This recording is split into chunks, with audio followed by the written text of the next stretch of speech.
아멘. 오늘 히브리서 13장 4절부터 8절까지 말씀을 통해서 믿음으로 사는 삶은 거룩한 삶입니다 라는 제목으로 하나님 말씀 증거하겠습니다. 믿음으로 사는 삶 시리즈 47번째 시간입니다. 우리가 믿음으로 사는 삶이라고 하는 것은 1%의 믿음이 우리의 나머지 99%의 성품을 바꾸는 삶, 이것이 바로 믿음으로 사는 삶입니다. 우리에게 하나님이 믿음을 주셨습니다. 이 믿음은 우리에게서 난 것이 아니라 하나님이 내게 주신 선물입니다. 성경은 이 믿음을 예수님의 믿음이라고 말합니다. 그러니까 예수님이 갖고 있던 믿음을 우리에게 각각 나누어 주신 것입니다. 그래서 믿음은 나와 같은 것이 아닙니다. 나처럼 변덕스럽고 나처럼 연약하고 나처럼 허무하고 부족한 것이 아니라 또 나처럼 죄가 많은 것이 아니라 이 믿음이라고 하는 것은 예수님이 갖고 있던 믿음이기 때문에 완전한 것입니다.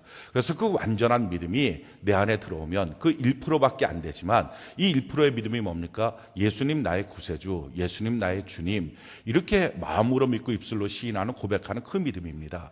이 믿음을 모든 성도들에게 다 똑같이 선물로 주신 것입니다.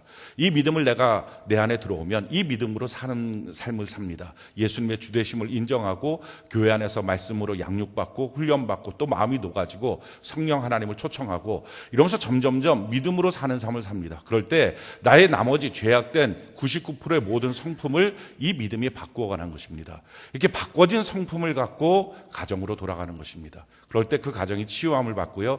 가정이 치유함을 받을 때 이 시대에 하나님의 나라, 하나님의 역사가 시작을 하게 되는 것입니다. 우리가 믿음으로 변화받아야 될 우리의 성품은 바로 사랑과 거룩입니다. 이 사랑과 거룩으로 우리가 변화되어서 그래서 우리의 가정으로 들어가는 것입니다. 가정이라고 하는 것은 참으로 놀라운 축복의 그릇입니다. 이 가정은 하나님이 우리에게 주신 유일한 축복의 그릇입니다. 성경이 이와 같이 말합니다. 창세기 1장 27절로 28절에 보면 하나님이 자기 형상 곧 하나님의 형상대로 사람을 창조하시되 남자 여자를 창조하시고 하나님이 그들에게 복을 주시며 하나님이 그들에게 이르시되 생육하고 번성하여 땅에 충만하라 땅을 정복하라 바다의 물고기와 하늘의 새와 땅에 움직이는 모든 생물을 다스리라 하시니라. 하나님께서 남자와 여자를 창조하셨습니다. 그리고 그들에게 복을 주십니다. 남자에게 복을 주시거나 여자에게 복을 주시는 것이 아니라 남자와 여자가 한 몸 되어 이룬 가정, 그 가정이 바로 축복의 그릇입니다. 거기다가 하나님은 복을 주셨습니다. 그리고 말씀하십니다. 생육하라. 그러니까 자녀를 낳아서 점점점 생육되고 점점 인구가 늘어나게 되는 것은 가정을 통해서만 이루어지는 것입니다. 그게 하나님의 법칙입니다. 그렇게 가정 안에서 생육하고 그 다음에 충만하고 번성하고 정복하고 이 세상의 모든 것을 다스리라. 이 다스리라는 말의 뜻은 경영하라, 가꾸어가라 라는 뜻입니다. 이 세상 모든 것들을 경영하고 가꾸어가야 된다 하는 것입니다. 그러니까 이 세상은 정치인이 통치하는 것이 아니라 하나님이 창조하신 세계는 대통령이 통치하는 것이 아니라 국회가 통치하는 것이 아니라 가정으로 말미암아서 통치하게 하는 것, 이것이 하나님이 디자인한 이 세계입니다. 그렇게 하나님은 이 가정을 회복시키고 이 가정을 통해서 복을 주시고 다스리도록 하셨습니다. 그리고 그 가정이 있는 곳이 어디냐면은 창세기 2장 15절에 여호와 하나님이 그 사람을 이끌어 에덴 동산에 두사 그것을 경작하며 지키게 하시고, 이 사람들이 있는 곳이 에덴 동산입니다. 에덴이라는 말의 뜻은 기쁨의 땅이라는 것입니다. 그러니까 가정은 기쁨의 땅입니다. 하나님이 설계하신 가정은 남편과 아내가 서로 기뻐합니다. 부모가 자녀가 서로 기뻐합니다. 이 기쁨의 땅에서 그 가정을 세워가는 것입니다. 이 기쁨의 땅을 지켜야 되고 이 기쁨의 땅을 잘 경영해야 된다, 가꾸어 가야 된다. 이것이 하나님이 주신 명령입니다. 근데 이 명령을 수행하기 위해서는 아담 혼자서는 절대 안 되고 가정이 이루어질 수 없고 돕는 배필은 하를 주셨습니다. 창세기 2장 18절에 보니까 여호와 하나님이 이르시되 사람이 혼자 사는 것이 좋지 아니하니 내가 그를 위하여 돕는 배필을 지으리라 하시니라. 그래서 좋지 않다라는 말의 뜻은 능력이 없으니 라는 뜻입니다. 혼자서는 안 됩니다. 두세 사람이 같이 합심해야 되는 것처럼 가정도 마찬가지입니다. 아내와 남편이 같이 한 몸이 될 때 그 가정을 이루어가고 통치할 수 있습니다. 여기서 보니까 돕는 배필이라 라고 말합니다. 이 돕는 배필이라는 말의 뜻은 합해서 100이다 라는 뜻입니다. 우리는 완전한 사람을 만나려고 합니다. 완전한 남자, 완전한 여자를 찾아 헤맵니다. 그래서 100% 남자, 100% 여자, 그 사람을 만나야 내가 행복할 거라고 생각합니다. 근데 성경은 말합니다. 그렇게 완전한 사람은 원래부터 하나님이 창조하지 않았다는 것입니다.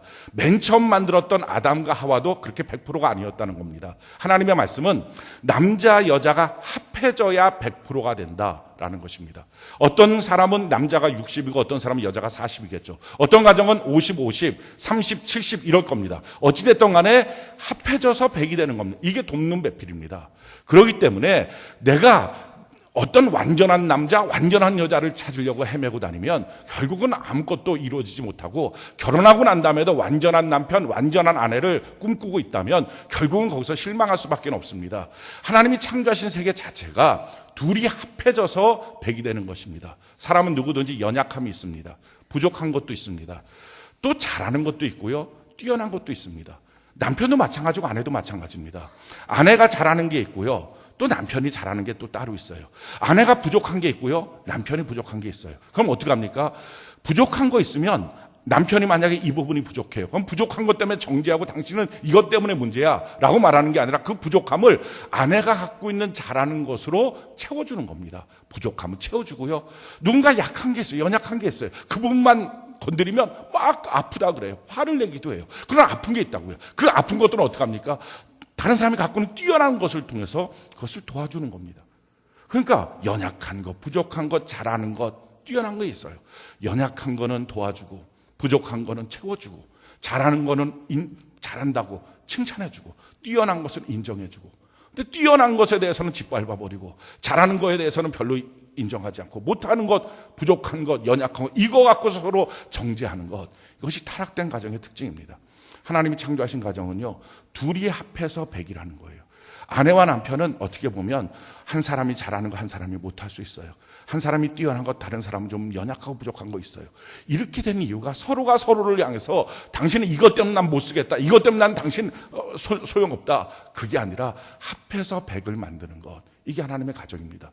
이 가정은 어떻게 세워집니까? 창세기 2장 21절로 25절에 보니까 여호와 하나님이 아담을 깊이 잠들게 하시니 잠들매 그가 그 갈빗대 하나를 취하고 살로 대신 채우시고, 여호와 하나님이 아담에게서 취하신 그 갈빗대로 여자를 만드시고 그를 아담에게로 이끌어 오시니, 하나님께서 이끌어 오신 겁니다. 가정은 하나님이 세우신 것입니다. 하나님이 주례잡고요, 하나님이 만나게 하신 것입니다. 그렇게 해서 어떤 가정을 이루었느냐? 23절에 보니까 아담이 이르되 이는 내 뼈 중에 뼈요 살 중에 살이라, 이것을 남자에게서 취하였은즉 여자라 부리라 하니라. 이는 내 뼈 중에 뼈, 그러니까 무슨 말입니까? 당신과 나는 분리되어 있지 않습니다. 내 뼈 안에 당신이 있고 내 살 안에 당신이 있습니다. 그게 분리되어 있지가 않는 거예요. 그러고 난 다음에 뭐라고 말하죠? 24절에 보니까 이러므로 남자가 부모를 떠나 그의 아내와 합하여 둘이 한 몸을 이룰지니라. 하나님의 가정을 세우는데 제일 중요한 원칙은요, 남자가 여자가 다 마찬가지죠, 부모를 떠나야 돼요. 그래야 하나님의 가정은 세워져요. 사랑하는 성도 여러분, 우리가 섬기고 있는 부모님들이 어떤 모습일 수 있어요. 그런데 그 부모님들을 정죄하자는 게 아니에요. 우리는 최소한 성경대로 우리의 가정을 세우고 자라나야 돼요. 그게 뭡니까? 자녀를 키우고 양육할 때 잘 양육해야죠. 그래서 아름다운 가정을 세우는 거예요. 이루어주는 거예요. 그러고 난 다음에는요, 그 가정이 그냥 크도록 하는 거예요. 부모가 돼서 야, 손자 보고 싶다, 손녀 보고 싶다, 와라, 뭐 해라, 이리저리 끌고 다니는 게 아니라고요.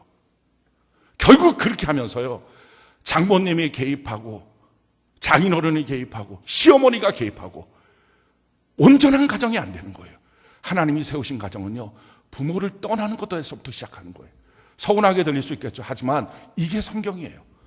자기가 끌고 다니는 가정 되지 마십시오. 저는요, 더 이렇게 말합니다. 부모는 자기 자녀가 결혼할 상대자에 대해서 데리고 오면 반대할 권리가 없다라고 말합니다. 왜냐하면 자녀를 키울 때 잘 키워야죠. 주의 교양과 훈계로 잘 양육해야죠. 심리학자들은 말합니다. 초등학교 6학년까지가 키우는 것의 마지막이라고. 더 이상 되면 말해도 안 듣는 건 소용없는 거라고, 잘못 키운 거라고. 그런데 영적으로 보면요, 고등학교까지는 가능성이 있어요. 그때까지 키우는 거예요. 그런데 대학생이 되고 난 다음부터는요, 그 다음부터는 아닌 거예요. 주의 교양과 훈계로 양육한 아이들이 그 다음부터 자기의 판단 기능을 갖고서 판단하고 일하는 거예요. 그래서 데리고 와요. 부모 마음에 성이 안 차요. 그래도 반대할 권리가 없어요. 도리어 반대할 만큼 아이를 데리고 오면요, 회개해야죠. 내가 하나님 주의 교양과 훈계로 잘못 양육했습니다. 무슨 권리로 반대를 합니까? 또 한 가지는요, 자녀 이길 재간이 있습니까? 저는 제 자녀 이길 재간 없어요. 그냥 어떻게 해요? 자녀가 만약에 아빠 정말 안 돼, 그걸 눈물 한 방울 흘리면 저 분명히 짖게 뻔한데 질싸움을 못하러 합니까? 싸울 필요도 없어요. 그러니까 애시당초 처음부터 제대로 키우는 거예요. 혹시라도 여러분들의 자녀 제대로 못 키웠으면요, 하나님 앞에 그냥 엎드리면 돼요. 우리 지난주 수요일 날 부모 코칭 시간에 우리가 들어서 참 귀한 은혜를 받았는데, 하나님은 우리의 과거, 현재, 미래에 동일하게 계신가? 영원하신 하나님이니까 우리가 설사 과거에 잘못 키워도 지금 하나님 앞에 우리가 엎드리면 우리의 자녀의 과거에 하나님이 개입하셔서 그 과거를 재해석시켜준다는 거예요. 그 마음을 녹여준다는 거예요. 새롭게 만들어주고 그 상처가 도리어 바뀌어서 하나님 안에서의 기쁨과 사명으로 바뀌어진다는 거예요. 사랑하는 성도 여러분, 부모가 이리저리 끌고 다니는 거 아니에요. 내 자녀 아니잖아요. 하나님의 자녀, 나는 청지기 직분을 감당한 거잖아요. 그러면 청지기 직분으로 자녀를 반듯하게 잘 키우고요, 그리고 자녀의 선택과 결정을 존중하고요, 그렇게 해갖고 그 자녀가 서로 부모를 떠나서 남자와 여자가 하나를 이루어 합하여서 한 몸을 이루는 것입니다. 그래서 이 가정은요, 남편이 있는 시대에 속해 있는 가정도 아니고요, 친정에 속해 있는 가정도 아니에요. 새로운 가정을 만드는 거예요. 이게 하나님의 비전이에요. 그럴 때 제대로 된 가정이 세워질 수 있어요. 그렇게 세워지는 이 가정이 서로 남자와 여자가 한 몸을 이룬다는 것이 쉽지 않을 겁니다. 자라온 배경도 다를 거예요. 남자 여자라고 하는 심리학적 배경도 다르겠죠. 그러니까 갈등이 있겠죠. 하지만 이 갈등 가운데 사랑과 거룩으로 자꾸 만들어가는 거예요. 이럴 때 하나님이 설계하신 가정이 이루어집니다. 그 가정에서 가장 중요한 게 뭡니까? 25절에 보니까요, 아담과 그의 아내 두 사람이 벌거벗었으나 부끄러워하지 아니하니라. 서로의 수치를 하나님이 은혜로 가리워줬어요. 그러니까 수치 때문에 서로 정죄하지 않아요. 얼마나 많은 가정들이 정죄합니까? 아내가 남편을 정죄하고 남편이 아내를 정죄하고. 그러니까 그렇게 하지 않는 것, 이것이 하나님이 설계하신 가정입니다. 자, 그런데 이런 가정에 마귀가 들어가요. 그리고 죄를 심어놔요. 그래서 이 가정이 다 깨져버린 거예요. 창세기 3장 1절에 보니까 그런데 국면이 전환된 거죠. 이런 사건이 나와요. 뱀이, 여호와 하나님이 지으신 들짐 중에 가장 강교하니라. 뱀이 여자에게 물어 이르되 하나님이 참으로 너희에게 동산 모든 나무의 열매를 먹지 말라 하시다. 이 뱀으로 변장한 사탄이 이 가정에 들어가요. 그래서 하와를 유혹하는 거예요. 야, 동산 나무에는 실과 다 먹지 말라 그랬냐? 아니, 다 먹는데 동산 중앙에는 선악과는 먹지 말라 그랬어. 그랬더니 이렇게 말하죠. 뱀이 여자에게 이르되 너희가 결코 죽지 아니하리라. 너희가 그것을 먹는 날에 너희 눈이 밝아져 하나님과 같이 되어 선악을 알 줄을 하나님이 아시느니. 그러니까 너희가 하나님처럼 될 거야 라고 하는 잘못된 비전을 심어줍니다. 자기가 주인 되는 거죠. 그 가정에 주인 대신 하나님을 쫓아내버리고 남편이 주인되고 아내가 주인되고 부모가 주인되고 자녀가 주인되고 이런 가정을 만들어버린 거예요. 그러니까 하나님이 쫓겨나간 가정, 그걸 죄로 물들어진 가정, 죄악된 가정이라고 말해요. 이 죄악된 가정의 특징이 어떤 특징이 나타납니까? 창세기 3장 10절에 제일 첫 번째 나타나는 특징은요, 이르되 내가 동산에서 하나님의 소리를 듣고 내가 벗었으므로 두려워하여 숨었나이다. 하나님의 은혜로 우리의 수치를 가리워줘야 되는데 하나님이 떠나버린 가정은요, 자기의 수치가 다 드러나요. 그러니까 서로의 부족함 수치들 때문에요, 연약한 거는 도와주고 부족한 거는 채워줘야 되는데 그게 아니라 정죄하기 시작해요. 이게 마음속에 자기 아내를, 자기 남편을 향한 무엇인가의 정죄함이 그대로 있어요. 그래갖고 어느 날 어느 순간에 말은 표현 안 하더라도 부부싸움이 되고, 그래서 어떤 싸움이 되고 나면 맨 마지막에 그 말을 꼭 해버리는 거예요. 당신은 또 이 모양이라고, 당신은 항상 이랬다고 비수를 꽂아놓는 거예요. 왜 이런 문제가 생겼어요? 하나님과 단절된 가정. 이게 죄로 물든 가정을 향한 저주입니다.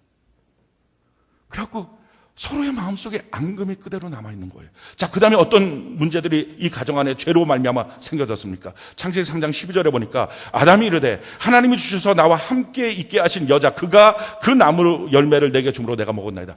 전에는 내 살 중에 살이요 내 뼈 중에 뼈, 당신과 나는 같은 존재입니다. 한 몸입니다. 그런데 어떻게 보면 이 여자 때문에 분리가 돼요. 부부간에 분리가 돼요. 서로의 아픔에 대해서 바라볼 생각이 없어요. 자기가 사는 게 더 급해요. 자기 문제가 더 커요. 그래갖고 그냥 남편은 남편대로 아내는 아내대로 그냥 혼자서 집을 같이 쓰는 하숙인처럼 있을 뿐이지 서로의 마음을 헤아리질 못해요. 뭐가 그렇게 아픈지, 저 사람 뭐 때문에 그렇게 아파하는지 생각도 못하는 거예요. 자, 그 다음에 나타난 저주의 결과, 그것은요, 창세기 3장 16절입니다. 또 여자에게 이르시되 내가 내게 임신하는 고통을 크게 더하리니 내가 수고하고 자식을 낳을 것이며 너는 남편을 원하고 남편은 너를 다스릴 것이나 하시고. 세 번째, 여자에게 주신 죄로 말미암은 저주입니다. 이 저주의 특징은요, 임신하는 고통을 크게 더할 것이다. 원래 하나님이 가정을 통해서 생육하고 번성하는 거예요. 그래서 가정을 통해서 임신하고 자녀를 낳는 것입니다. 그런데 이 가정을 통해서 자녀를 낳고 또 임신하고 낳는 과정들은요, 고통이 없었다고요. 하나님이 주신 창조한 이 가정은. 그런데 죄로 말미암아서 그 가정이 고통이 된 거예요. 그래서 대표적인 고통이 뭡니까? 입덧이에요. 여러분, 입덧이 뭔지 아십니까? 자기 안에 자기가 아닌 다른 생명체가 들어와 있는 거예요. 이게 싫은 거예요. 그래서 이걸 죽이려고 본능적으로 음식을 안 먹어버리는 거예요. 영양분을 공급하지 않는 거예요. 이게 입덧이에요. 억지라도 입덧 때 먹으라고, 뭐라도 하나 먹고 싶은 것을 먹으라고 자꾸 그런 이유가 뭡니까? 먹어야지 내 안에 있는 이 아이가 사는데 이걸 못 먹게 끊어버리려고 하는 그게 입덧이에요. 근데 참 놀라운 것은요, 성령 받고 거듭나고 완전히 변화되잖아요. 그러고 나면 그 전 아이까지 그렇게 입덧이 심했던 여자가 입덧이 없어져요. 아, 이게 정말 하나님께서 임신의 고통을 죄로 말미암아 키운 거구나. 근데 죄가 그 가정에 사라지니까 이 문제가 해결되는구나 하는 걸 알 수 있어요. 또 한 가지, 죄로 말미암아 아내가 갖고 있는 고통, 저주가 뭐냐면은 너는 남편을 원하고 그런데 남편은 너를 다스릴 것이니라. 아내들은요, 가정에 대한 꿈들이 너무 많아요. 왜냐하면 결혼에 대해서 오래전부터 꿈꿔온 거예요. 아름다운 행복한 가정을 꿈꾸고 싶은 거예요. 그래갖고 결혼하고 난 다음에 남편을 향해서 기대하는 게 많은 거예요. 당신 이거 하나만 바꿔달라고. 당신 이거 술만 먹지 말라고. 당신 가정에 와서 좀 돈 딴 데 쓰지 말고 좀 우리 아끼면서 좀 가정 좀 제대로 세우자고. 꿈이 너무 많은 거예요. 그래서 그 꿈을 자꾸 말해요. 그리고 남편에게 요건 좀 조록하고 저것만 좀 조록해달라고. 집에 들어오면 요것 좀 해주고 저것 좀 해달라고. 원하는 게 너무 많은 거예요. 많은 건 아니고 사실은 아내가 그것만 남편이 들어주면 자기는 천만 가지를 더해주니까 이 정도 들어줄 수 있지 않느냐 생각을 해요. 근데 그렇게 하면 할수록 남편은요, 도리어 자기를 다스려요. 이 다스린다는 얘기는 경영이 아니고요, 자기를 그냥 더 힘들게 만들어요. 어긋나 버려요. 그렇게 하자고 말하면 한두 번 말 듣다가 또 안 듣고, 한두 번 말 듣다가 안 듣고. 그러니까 남편을 향해서 너무 속상한 거예요. 오늘날의 가정들을 보면요, 다 아내들이 남편한테 원하는 게 있어요. 근데 원하는 대로 안 해줘요. 그래서 아내들이요, 남편에게 너무 많이 속이 상하고 힘들어요. 그 힘들고 속상한 게 뭐라고요? 죄로 말미암은 아내가 받는 저주예요. 성경은 어떻게 하면 가정이 회복되느냐 이렇게 말해요. 너희 남편을 너가 좀 끌고 가면서 이렇게 해야 저렇게. 교회 나와서는 그 다음부터는 세상에 살 때는 뭐 돈 갖고 그렇게 하다가 교회 나와서는 뭐 신앙의 이름으로 이렇게 해라 저렇게, 너 예배 드려라 뭐 해라, 요구하는 게 너무 많은 거예요. 근데 남편은 그럼 그럴수록 더 어긋나 버리는 거예요. 그러니까 속상하고 힘들고. 근데 그게 뭐예요? 그게 죄로 말미암은 저주예요. 그러니까 이걸 고치는 방법은 뭐냐면은 너희 남편에게 순종하고 복종하라는 거예요. 이게 시대적으로 안 맞잖아요. 근데 안 맞는데 하나님이 주신 말씀이라. 하나님은 항상 옳아요. 그래서 어떡하냐고요? 그냥 순종하고 복종하고 나 당신을 의지할게요. 그렇게 따르잖아요. 그럼 신기해요. 웬만한 남편들은요, 정신 차리고 돌아와요. 그게 가정을 바꾸는 방법이라고요.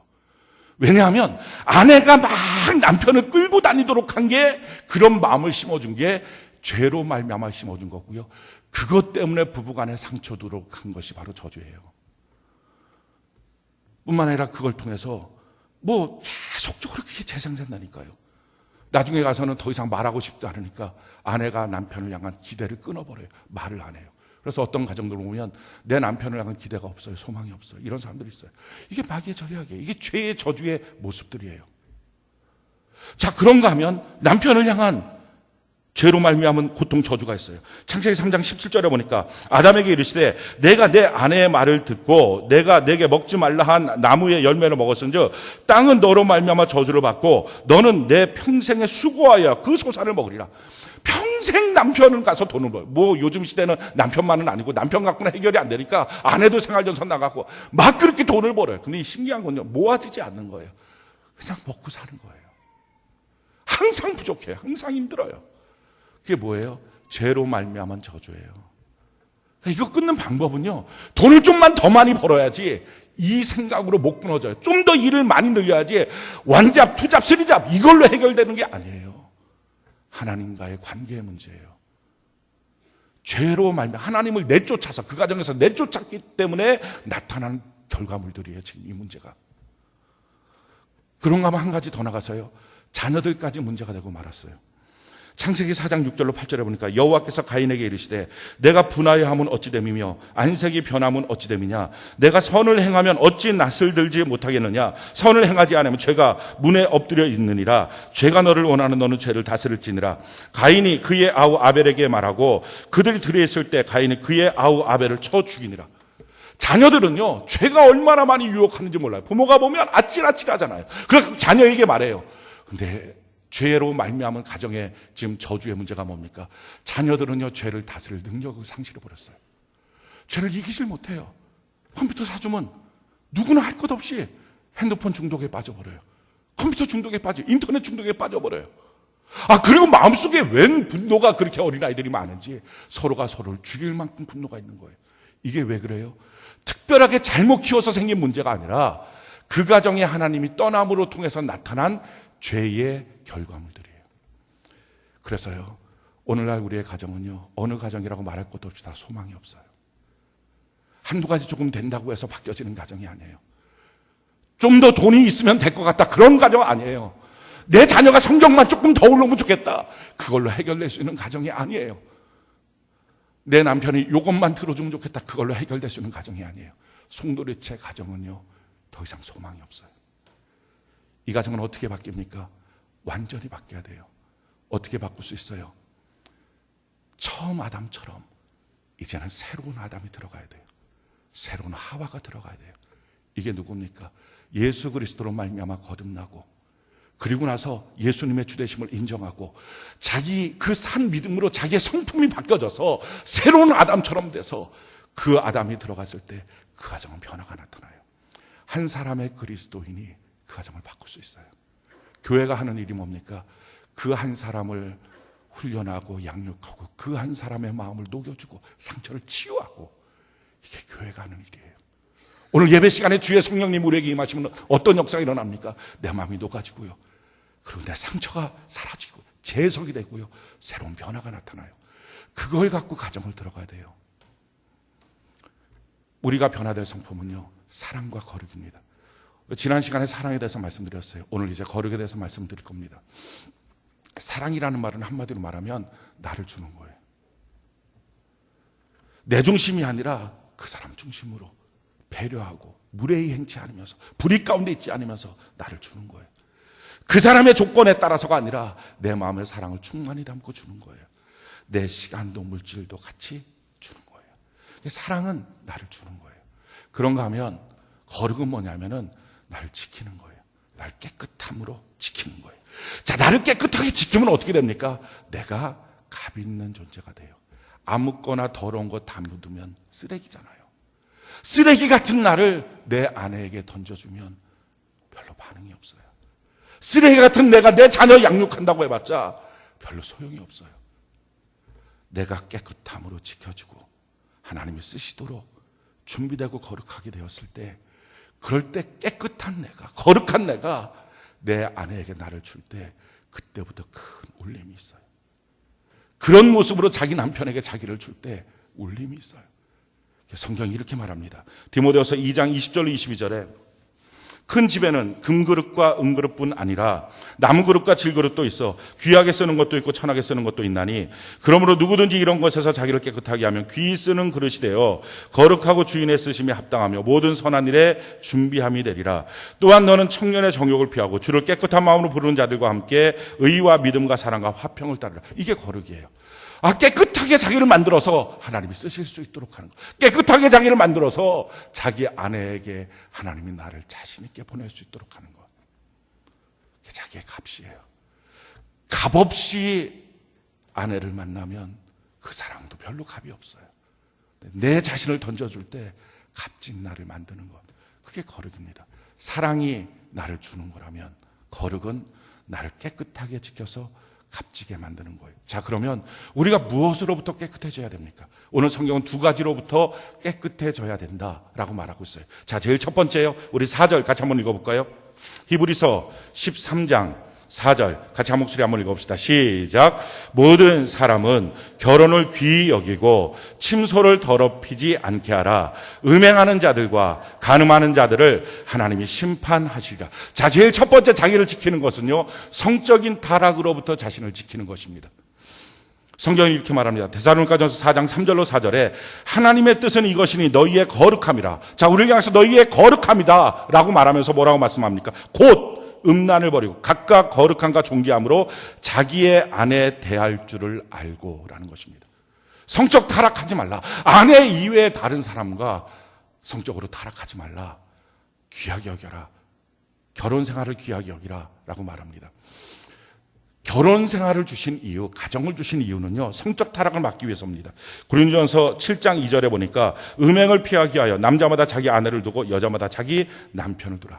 그래서 이 가정이라고 하는 것은요, 한 가지 기능은 사람들로부터 근본적인 정욕인 음행을 피하도록 주신 것입니다. 그래서 언제부터 우리가 성적 타락에서부터 그 유혹에서부터 벗어날 수 있냐면은 가정을 귀히 여길 때부터 벗어날 수 있습니다. 성경이 이렇게 말합니다. 마태복음 19장 6절에 그런즉 이제 둘이 아니요 한 몸이니 그러므로 하나님이 짝지어 주신 것을 사람이 나누지 못할지니라 하시고, 하나님이 짝지어 주신 것입니다. 사람이 나눌 수 없습니다. 그런데 우리의 마음속에 하나님이 이렇게 귀하게 가정을 세우시고 직접 가정을 설계하시고 만드셨는데, 우리의 마음속에는요, 부부싸움을 하고 나면, 좀 배우자에 대해서 뭔가 화가 나고 짜증이 나면 이혼을 떠올리는 거예요. 못 살겠다는 거예요.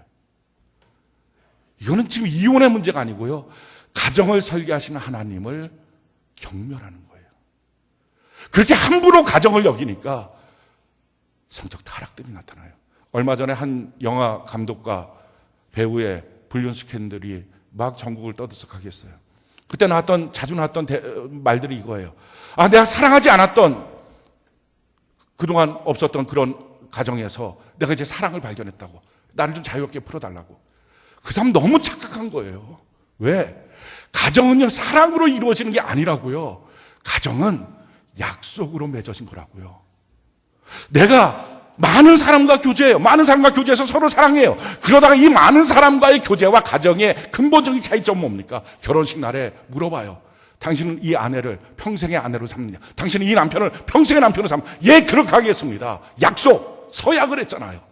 그 서약에 근거한 것이 가정이에요. 보통 사귀는 거하고 다르다고요. 사랑이 없어 난 사랑을 찾아갑니다. 결국 그것 때문에 가정을 너무 쉽게 여기니까 성적인 타락을 해버리는 거예요. 가정을 존중하는 것. 이 가정을 세우기 위해서요, 아까도 말씀드린 것처럼 아내가 해야 될 일은요, 자기 남편을 존중하는 것입니다. 성경이 이와 같이 말합니다. 에베소 5장 23절에 이는 남편이 아내의 머리됨이 그리스도께서 교회의 머리됨과 같음이니 그가 바로 몸의 구주시니라. 그리스도께서 교회의 머리되는 주권자인 것처럼 가정 안에서 아내의 주권자는 남편이라는 사실을 분명히 아는 것입니다. 아내가 남편을 마음대로 끌고 다니지 마십시오. 이렇게라 저렇게라. 그렇게 하면요, 반드시 결과는요, 한두 번 듣다가 결국은 안 들어요. 그래서 결국은 마음속에 남편을 향한 미움과 분노가 계속 차요. 이게 무슨 문제예요? 죄의 저주라고요. 그러면 될 것 같은데, 그래서 자기 마음대로 하는 가정이 편안하고 행복하고 좋은 가정일 것처럼 생각하지만, 그러면 그럴수록 마음속에 미움과 분노와 한숨과 비탄이 가득가득 차요. 그렇게 죄의 저주로 가지 말고요, 자기 마음대로 끌고 가지 말고요, 당신의 주권자라고 인정하는 거예요. 순복하고 복종하는 거예요. 그래서 가정을 귀히 여기는 거예요. 또 한 가지는요, 남편은 아내를 향해서 어떤 경우도 억압하지 마십시오. 언어든지 육체적이든지 폭력을 행사하지 마십시오. 사랑으로. 그리스도께서 교회를 사랑하여 자기를 내준 것처럼 그렇게 사랑하는 거예요. 남편들 경제적으로 돈 번다고 딴 주머니 차지 말고 아내한테 자기 수입 다 주라고요. 그리고 거기서 용돈 받아서 아내가 인정하는 합리적인 돈만큼만 갖고 살아도요, 충분히 살 수 있어요. 그냥 자기가 갖고 있는, 자기가 이리저리 주물럭주물럭, 아내는 그냥 경제적으로 잘 모자라, 그러니까 내가 갖고 해야 돼, 그렇게 말하지 말라고요. 내가 번 돈인데 하나님 주신 돈인데요. 아내에게 다 맡기고 아내가 인정하고 알 수 있는 만큼의 용돈만 갖고 살아도요, 충분히 잘 살 수 있고요, 죄에 빠지지 않아요. 자기를 내주는 것처럼 사랑하는 것. 이걸 통해서 가정을 귀히 여기게 되면 그러면 그 가정이 성적으로 타락하지 않아요. 결혼하기 전에도요, 혼전순결 지킬 이유는요, 가정을 귀히 여기기 때문에. 그런 사람들이 가정을 세우고 나면 혼외 정사하지 않아요. 가정이라고 하는 것 안에 들어가 있는 것, 이걸 통해서 성적으로 타락하는 것을 우리가 깨끗하게 제어하는 거예요. 자, 두 번째, 우리가 거룩하고 깨끗하게 제어하는 것, 성경이 우리에게 무엇을 요구합니까? 5절 6절 우리 같이 한번 읽어볼까요? 5절 6절 같이 한 목소리 시작. 돈을 사랑하지 말고 있는 바를 족한 줄로 알라. 그가 친히 말씀하시기를 내가 결코 너희를 버리지 아니하고 너희를 떠나지 아니하리라 하셨느니라. 그러므로 우리가 담대히 말하되 주는 나를 돕는 이시니 내가 무서워하지 아니하겠노라. 사람이 내게 어찌하리요 하노라. 두 번째는요, 돈에 대한 욕심으로부터 자기를 깨끗하게 하는 거예요. 성경이 이와 같이 말합니다. 디모데전서 6장 10절에 보니까요, 돈을 사랑함이 일만하게 뿌리가 되나니 이것을 탐내는 자들은 미혹을 받아 믿음에서 떠나 많은 근심으로서 자기를 찔러노라. 돈은 사랑의 대상이 아닙니다. 사람은 사랑해야 되고요, 돈은 사용해야 돼요. 하나님은 경배해야 되고요. 근데 오늘날 말세가 되면 어떻게 됩니까? 하나님을 경배하지 않고요, 자기를 높여요. 자기가 가장 먼저예요. 자기가 최선이에요. 자기가 하고 싶은 것이 가장 먼저예요. 그리고 사람은 이용해요. 그리고 돈은 사랑해요. 그게 말세가 다가오는 고통의 문제예요. 돈 사랑하지 말라고 성경은 말합니다. 그것 하다 보면 믿음에서 결국은 떠나고 만다는 것입니다. 자, 돈 사랑하지 않는 비결은 뭡니까? 첫 번째 비결은요, 이 모든 물질은 하나님이 주셨음을 인정하는 것입니다. 성경이 이렇게 말합니다. 잠언 8장 17절로 21절에 나를 사랑하는 자들이 나의 사랑을 입으며 나를 간절히 찾는 자가 나를 만날 것이니라. 부귀가 내게 있고 장구한 재물과 공의도 그러하니라. 내 열매는 금이나 정금보다 나으며 내 소득은 순음보다 나으니라. 나는 정의로운 길로 행하며 공의로운 길 가운데로 다니나니 이는 나를 사랑하는 자가 재물을 얻어서 그 곳간에 채우게 하려 함이니라. 모든 물질은 하나님이 주신다, 이 사실을 믿는 것입니다.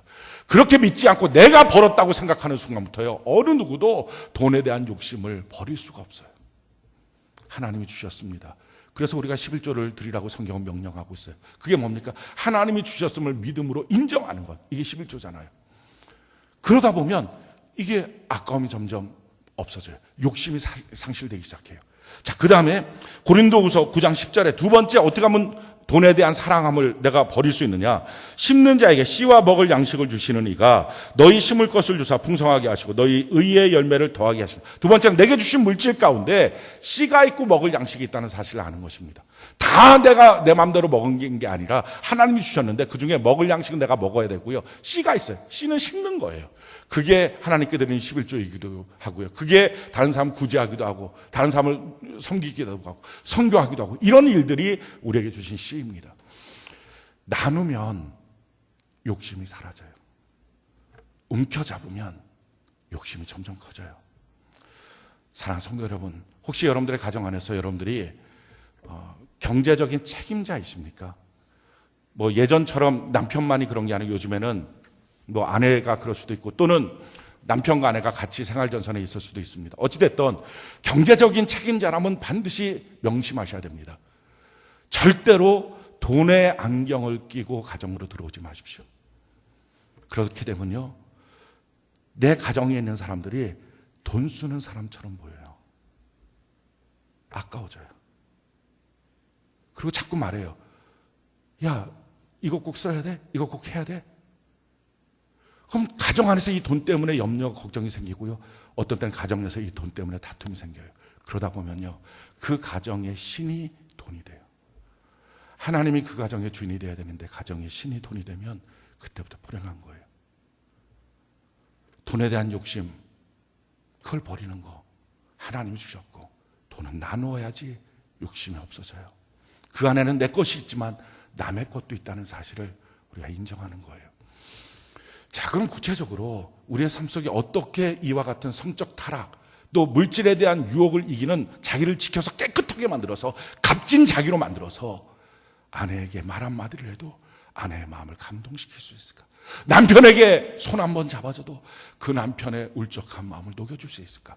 성경은 우리가 거룩하게 살게 만드는 방법을 가르쳐주고 있어요. 자, 두 가지로 말씀하고 있는데요, 우리 7절, 8절 같이 한번 읽어봅시다. 히브리서 13장 7절 8절 같이 한 목소리 시작. 하나님의 말씀을 너희에게 일러주고 너희를 인도하던 자들을 생각하며 그들의 행실의 결말을 주의하여 보고 그들의 믿음을 본받으라. 예수 그리스도는 어제나 오늘이나 영원토록 동일하시니라. 자, 두 가지로 거룩해지는 방법을 가르쳐 주는데 제일 첫 번째 방법은 잘 살펴보고 뭐 하라고요? 본받아야 된다. 본받는 것. 이게 첫 번째 거룩해지는 비결입니다. 자, 두 번째는요. 영원하신 예수님을 믿어야 된다. 이 두 가지예요. 이럴 때 우리가 거룩의 길을 걸어갈 수 있어요. 거룩으로 우리의 자신을 지키면서 연단할 수 있어요. 제일 첫 번째 본받는 거예요. 가정에서 이런 얘기를 많이 하죠. 야, 너 아빠 닮지 마. 자기 딸 놓고 야, 엄마처럼 살지 마. 이거는요. 자녀에게 있어서 너무 힘든 문제예요. 그 부모의 유전자를 받았는데 그래서 부모를 닮는 것이 너무나 당연한데 부모 닮지 마. 그거 얼마나 힘든 일입니까? 이렇게 막 자녀들로 하여금 혼선을 빚게 만들어요. 가정을 어떻게 세우는 거예요? 자녀들한테 너 아빠처럼 살았으면 좋겠다. 너 엄마처럼 살았으면 좋겠다. 그렇게 말해주는 거예요. 자, 이렇게 말하고 나서 우리가 다 캥기잖아요. 속된 말로. 다 이게 마음이 이게 진짜 그러면 어떡하지? 이런 마음들이 마음속에 있잖아요. 근데 신기해요. 자녀에게 이렇게 말하고요. 그 자녀가 내가 아빠 닮기 원해요. 엄마 닮기. 내 세상에 가장 존경하는 분, 우리 부모님. 근데 그렇게 하고 나잖아요. 그 소리를 듣잖아요. 그러면 부모가요 정신이 바짝 차려져요. 함부로 못 살아요. 그때부터 자녀와 부모가 같이 거룩의 길을 가는 거예요. 그게 하나님이 우리에게 가르쳐 주신 방법이에요. 교회에서도 마찬가지예요. 많은 목회자들이 교회에서 이렇게 말합니다. 사람 보지 말고 하나님 보십시오. 틀린 얘기 아니에요. 맞는 얘기예요. 사람 보다 보면 상처받으니까 하나님 보십시오. 근데 이것처럼 무책임한 말이 어디 있고 이것처럼 편한 말이 어디 있어요. 목회자는 이 말이 제일 쉬워요. 저 보지 말고 하나님 보세요. 그러니까 왜 자꾸 날 보고 시험 드냐? 하나님 보면 되지. 그럼 마음대로 사는 거예요. 근데 성경은 그렇게 말하지 않아요. 사도 바울이 뭐라고 말합니까? 너희는 나를 본받아라. 난 주님을 본받을게. 이렇게 말하면 야, 지가 뭔데 뭐 본받아. 근데 아니에요. 당신 본받겠습니다. 라고 말하는 성도가 한 명이라도 있으면요. 목회자는 타락하지 못해요. 그 사람 때문에. 정신 바짝 차리게 돼요. 그래서 권면합니다. 사랑하는 성도 여러분. 여러분들 셀장을 본받으십시오. 그리고 셀장님들은요 저를 본받으십시오. 저는 예수님 본받을게요. 이게 지금은요 우리가 지가 뭐라고 이런 생각이 들 수 있어요. 근데 아니에요. 그렇게 말하는 성도들이 있는 교회가요 목회자도 정신 차리고요 성도도 거룩해져요. 그렇게 우리는 지켜가는 거예요. 그게 하나님이 우리에게 가르쳐 주신 첫 번째 거룩의 방법이에요. 사랑하는 성도 여러분, 오늘부터 여러분들 가정에 들어와서요 부모 본받아야 된다고 그렇게 말하십시오. 제가 아는 어떤 가정은요 엄마가 그렇게 얘기하더라고요. 자기 애한테 큰 소리로 야, 너 그렇게 공부 안 하면 너 아빠처럼 돼. 그러니까요 더 놀라운 것은요 그 아이가 그치 공부 열심히 할게요 이러더라고요. 도대체 그 집안의 분위기가 무슨 분위기인지를 모르겠어요. 너 그렇게 공부 안 하면 너 아빠처럼 돼. 이 말이 먹히는 거예요. 자녀에게 훈계가 되는 거예요. 그게 아니죠. 하나님이 세우신 가정. 엄마가 말해주는 거예요. 난 너 아빠처럼 됐으면 좋겠어. 아빠가 말해주는 거예요. 아이한테. 난 너가 엄마처럼 됐으면 좋겠어. 그리고 자녀가 평생에 가장 존경하고 내가 따르고 싶은 분, 우리 부모님. 그게 될 때 가정에 거룩이 나타나요. 부모가 그때부터 정신 차려요. 평생 뭐 하나님 앞에서 내가 산다. 하나님 앞에서 내가 산다. 이 말 100번 해도요. 자녀에게 그 말 한마디 듣고 나면요. 어디 가서 딴짓 못해요. 그 자녀의 말이 울림이 돼서. 그게 오늘 성경이 우리에게 가르쳐주고 있는 거룩을 지키는 방법, 거룩을 만들어내는 방법이에요. 자, 두 번째 방법은요. 우리 예수님의 영원하심을 인정하고 믿으라는 것입니다. 이 영원이라고 하는 말은 시간을 초월해 계신 분이라는 뜻입니다. 그러니까 예수님은 과거 속에, 현재 속에, 미래 속에 동시에 들어가서 일하시는 분이라는 뜻입니다. 우리가 우리 자녀들에게 최고의 환경을 주려고 애쓰면서 노력하죠. 돈을 벌죠. 그런데 내 마음에 안 드는 거예요. 항상 부족한 거예요. 내 자녀의 필요를 다 채워주지 못하는 것 같은 거예요. 어떤 자매님, 남편이 없이 혼자 아이 키우는 자매님인데 자녀가 너무 진짜 막 속삭이고 천방지축이에요. 왜 이렇게 자녀에게 그러냐고. 당신이 이 집안의 권위자인데 그 권위자가 자녀에게서 순종함을 가르쳐야 될 것 아니냐고. 어떻게 이렇게 키우냐고. 그랬어요. 그때는 그 자매님이 눈물을 주르르 흘려요. 그래서 이렇게 말하는 거예요. 목사님, 제가 혼자 키웠잖아요. 너무 못 줬어요. 내 아이한테. 그래서 뭘 주장을 못 하겠어요. 너무 미안해서. 그래서 우는 거예요. 혹시 사랑하는 성도 여러분, 여러분들도 자기 자녀에게 주지 못했다는 것 때문에 미안해서 말도 못합니까? 가르치지 못합니까? 그런데 하나님 앞에 서면 하나님은요, 과거, 현재, 미래 영원토록 동일하신 분이에요. 지금 우리가 하나님 앞에 엎드리면 내 과거에 내가 잘 못해준 게 있어요. 그런데 하나님이 그 안에 들어가서 그의 마음을 만져줘요. 과거의 사건은 변하지 않는데요, 과거에 대한 해석의 시각이 달라져요. 형들이 자기를 팔았다는 요셉의 사건은 변화되지 않아요. 그런데 그 사건이 하나님이 나를 보내주심의 사건이었다고 해석이 달라지는 거예요. 그럼 과거가요, 이해가 돼요. 과거가요, 사명으로 바뀌어져요. 하나님은 과거에도 일하시고요, 또 하나님은 현재에도 도와주시고요, 미래도 하나님 일하신다고요. 지금 내게 주어진 이 환경이 내가 봤을 때 못만땅해요. 다른 사람들은 막 뭐 공부도 많이 시키고 학원도 많이 뭐 돈도 많이 있다는데 난 내 자녀한테 못 해주는 거예요. 그래서 어떻게 하면 좋냐고. 근데 이게 최선인데 어떻게 하면 좋냐고. 하나님 그렇게 엎드리면요, 하나님 말씀하시잖아요. 괜찮다고. 지금 현재 그거 가져도 된다고. 다른 사람이 말해주는 것 같으면 믿을 수 없지만 미래를 아시는 하나님, 내 자녀의 미래를 아시는 하나님이 말씀하시잖아요. 괜찮다고. 너 자녀 미래 보니까 지금 그 환경에서 크는 게 최선이라고. 하나님이 항상 옳다고요. 하나님 주신 조건이 가장 맞다고요. 그러니까 하나님의 선을 넘어서, 예배를 넘어서 돈을 벌어서 좋은 환경 주려고 애쓰지 말라고요. 깨끗하게 물질의 유혹으로부터 자기를 지키는 거, 그렇게 지켜질 수 있다고요. 가정에서 무엇인가 해주려고, 내 자녀에게 무엇인가 해주려고 애쓰면서 예배를 패하지 말라고요. 예배의 선을 넘지 말라고요. 하나님을 넘어서지 말라고요. 다 못 주는 것처럼 보이는 이것에 대해서 하나님 말씀하시잖아요.